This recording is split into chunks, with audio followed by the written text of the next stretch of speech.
gecede, aylı gecede oturup hayala dalarsan bir gün, külək saçlarını karıştıranda sen beni yadına salarsan bir gün, gözüne yaş dolar kederlenirsen, belki de benim için ağlarsan bir gün, aktarsan hiç yerde tapabilmezsen, ölerem sen bensiz kalarsan bir gün.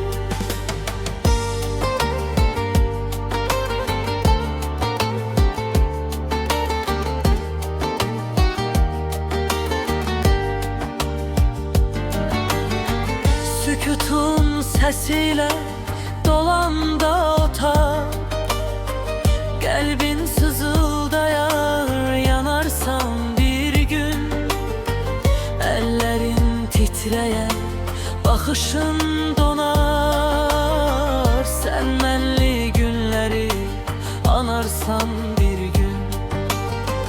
Zaman keçse bile, değişse iller, o köhne anlara dönersen bir gün, gözünde canlanar o güzel günler, hasretin oduna yanarsan bir gün.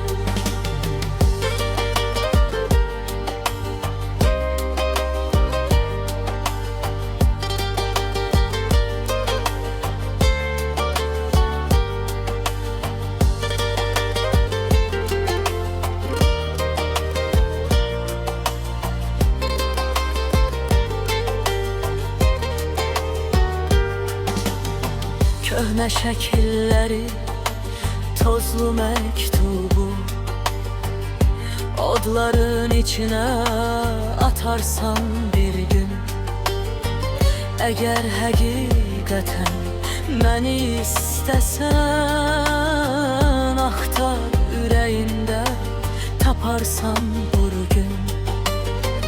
Eğer hakikaten beni istesen, aktar yüreğinde taparsan bir gün.